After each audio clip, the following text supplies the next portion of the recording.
Indonesia di mata warga Israel? Negara yang misterius. Bagi banyak warga Israel, Indonesia adalah sebuah negara besar yang terlihat tapi tak tersentuh. Beberapa dari mereka bahkan baru benar-benar mengenal nama Indonesia melalui berita-berita terkait konferensi internasional, bencana alam, atau posisi Indonesia dalam isu Palestina-Israel. Indonesia yang berada sangat jauh dari Timur Tengah bukanlah bagian dari percakapan sehari-hari masyarakat Israel. Namun, saat para peneliti, jurnalis, dan penulis perjalanan mulai menelusuri opini publik Israel tentang Indonesia, ditemukan sebuah pola menarik. Mayoritas warga Israel tidak memiliki sikap negatif terhadap Indonesia, tetapi justru merasa penasaran dan ingin tahu lebih banyak. Seorang warga Israel di Tel Aviv, Yael, 35 tahun, seorang pengajar sejarah, mengatakan, "Saya tidak tahu banyak tentang Indonesia, tapi saya pernah membaca bahwa negara itu sangat indah, punya budaya yang kaya, dan rakyatnya ramah. Sayang sekali kita tidak bisa ke sana dengan bebas." Pernyataan ini menunjukkan adanya kesadaran akan potensi besar Indonesia sebagai mitra kultural dan ekonomi, namun juga dibatasi oleh sekat politik. 2. Citra Indonesia antara pariwisata dan politik luar negeri. Bagi warga Israel yang aktif di dunia maya atau pernah bepergian ke luar negeri, Indonesia identik dengan Bali. Ya, Bali menjadi satu-satunya ikon Indonesia yang cukup dikenal luas di kalangan masyarakat Israel, bahkan lebih terkenal daripada ibu kota Jakarta.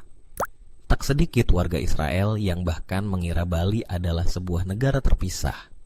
Namun, dalam beberapa tahun terakhir, sebagian warga Israel mulai mengenal lebih luas tentang Indonesia. Mereka tahu tentang kekayaan budaya di Yogyakarta, potensi alam Papua, dan kekuatan ekonomi Indonesia sebagai anggota G20. Sebagian bahkan mulai melihat Indonesia sebagai negara yang tumbuh menjadi kekuatan regional di Asia Tenggara, dengan populasi besar, pasar potensial, dan posisi strategis di antara dua samudra. Akan tetapi, kekaguman itu tidak serta-merta memupuskan rasa kecewa dari sebagian warga Israel atas sikap politik luar negeri Indonesia yang tegas dalam mendukung kemerdekaan Palestina dan menolak normalisasi hubungan dengan Israel. Seorang pengusaha teknologi di Haifa, Shimon, 42 tahun, mengatakan, "Kami ingin menjalin relasi dengan siapapun yang mau terbuka, tapi Indonesia tampaknya belum siap. Saya tidak menyalahkan mereka. Mungkin itu karena sejarah dan tekanan domestik. Tapi kalau kita bisa berdamai dengan Uni Emirat Arab, kenapa tidak dengan Indonesia?" Pernyataan ini mengungkapkan bahwa sebagian warga Israel melihat hubungan Indonesia-Israel bukan dari perspektif permusuhan, melainkan ketidakterbukaan dari satu pihak, yaitu Indonesia. 3. Efek Abraham Accords, harapan baru. Kesepakatan Abraham yang ditandatangani pada tahun 2020 antara Israel, Uni Emirat Arab, Bahrain, dan negara-negara Teluk lainnya membuka babak baru dalam diplomasi Timur Tengah. Warga Israel yang sebelumnya terbiasa hidup dalam isolasi diplomatik mulai merasakan gelombang perubahan. Mereka bisa bepergian ke Dubai, bekerja sama dalam proyek teknologi di Abu Dhabi, dan menyaksikan bendera mereka berkibar di luar negeri Arab. Fenomena ini membuat sebagian warga Israel bertanya-tanya, apakah Indonesia akan menyusul? Sebagian masyarakat Israel yang optimis melihat peluang ini sebagai batu loncatan. Mereka berharap bahwa hubungan ekonomi dan kerjasama teknologi bisa menjadi jembatan menuju pembukaan relasi dengan Indonesia. Beberapa perusahaan Israel bahkan mulai menawarkan kolaborasi tidak langsung melalui negara ketiga seperti Singapura atau Malaysia. Namun, sebagian lainnya tetap skeptis.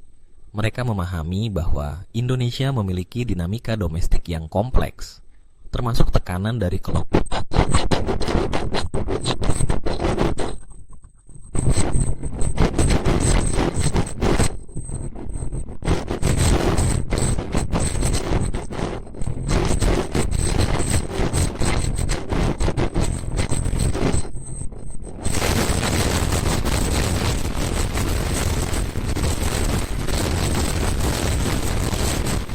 Di Israel, berita tentang Indonesia sangat minim. Media-media besar di Israel jarang meliput Indonesia secara khusus, kecuali dalam konteks yang berkaitan dengan Islam politik atau dukungan Indonesia terhadap Palestina.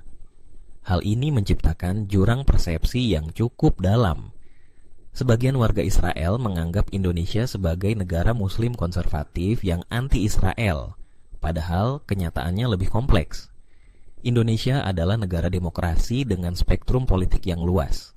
Dan meskipun ada penolakan terhadap Israel di level pemerintah, masyarakat sipilnya cukup beragam dalam pandangan. Salah seorang mahasiswa Israel, Talia, 24 tahun, mengatakan, "Saya baru tahu Indonesia itu bukan negara Islam, tapi negara sekuler. Saya pikir mereka seperti Iran atau Arab Saudi, tapi ternyata lebih seperti India dalam hal keberagaman." Pernyataan ini menunjukkan bahwa ketika informasi yang akurat sampai, persepsi bisa berubah drastis. 5. Kontak personal, jembatan pengertian. Dalam beberapa kasus, opini warga Israel terhadap Indonesia berubah positif setelah mereka bertemu langsung dengan orang Indonesia di luar negeri. Para pelajar, peneliti, atau pebisnis Indonesia yang belajar atau bekerja di Eropa atau Amerika Serikat seringkali menjadi duta tidak resmi yang mengenalkan wajah asli Indonesia kepada orang-orang Israel. Kontak personal seperti ini seringkali mencairkan stigma dan membuka ruang dialog. Beberapa warga Israel bahkan mengaku terkejut dengan keramahan orang Indonesia dan ketertarikan mereka terhadap budaya Yahudi dan sejarah Israel. Dalam sebuah forum online internasional, seorang warga Israel menulis, "Saya bertemu orang Indonesia di konferensi di Berlin. Mereka sangat terbuka dan ingin tahu tentang Israel. Kami bicara soal startup, sejarah, bahkan kuliner. Setelah itu saya jadi sering membaca berita tentang Indonesia dan berharap suatu hari bisa mengunjunginya." Generasi muda Israel lebih terbuka, lebih global. Generasi muda Israel saat ini jauh lebih kosmopolitan dibandingkan 1 atau 2 dekade lalu. Mereka tumbuh dalam era internet, bepergian ke luar negeri, dan terpapar pada beragam budaya. Bagi mereka, Indonesia bukan musuh, melainkan negara besar yang menarik untuk dipelajari. Survei internal di salah satu universitas di Israel menunjukkan bahwa lebih dari 70% mahasiswa menginginkan hubungan terbuka dengan negara-negara Asia, termasuk Indonesia. Mereka melihat Asia sebagai masa depan, pusat inovasi ekonomi digital, dan pasar potensial. Namun, tantangannya tetap ada. Selama pemerintah Indonesia tetap tidak membuka ruang diplomatik formal, komunikasi antar masyarakat akan tetap terbatas dan hanya bisa berlangsung secara tidak resmi. 7. Masa depan. Akankah terjadi perubahan? Pertanyaan besar yang masih menggantung adalah, akankah Indonesia dan Israel suatu saat menjalin hubungan resmi? Dari sisi masyarakat Israel, jawabannya cenderung positif. Mereka tidak memusuhi Indonesia. Bahkan, banyak dari mereka berharap bisa menjalin kerjasama di bidang teknologi, agrikultur, dan pendidikan. Namun mereka menyadari bahwa perubahan ini tidak bisa dipaksakan. Ia membutuhkan waktu, keberanian politik, dan perubahan persepsi publik dari kedua belah pihak. Bagi masyarakat Indonesia sendiri, tantangan terbesarnya bukan pada sikap terhadap Israel semata, melainkan bagaimana menjaga komitmen terhadap Palestina tanpa menutup diri dari kemungkinan dialog dengan Israel. Banyak akademisi dan diplomat meyakini bahwa hubungan dengan Israel tidak serta-merta mengkhianati Palestina, asal dibangun atas dasar keadilan dan keseimbangan.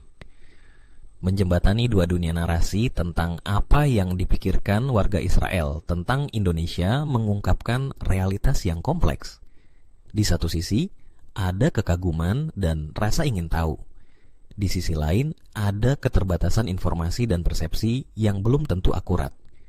Namun satu hal yang pasti, di luar garis politik dan diplomasi, hubungan antar manusia selalu menyimpan harapan. Jika kita melihat dari kacamata masyarakat, bukan pemerintah, maka kita akan menemukan bahwa mayoritas warga Israel melihat Indonesia bukan sebagai musuh, melainkan sebagai negara besar yang layak dikenali, dihormati, dan mungkin suatu hari nanti dijadikan sahabat.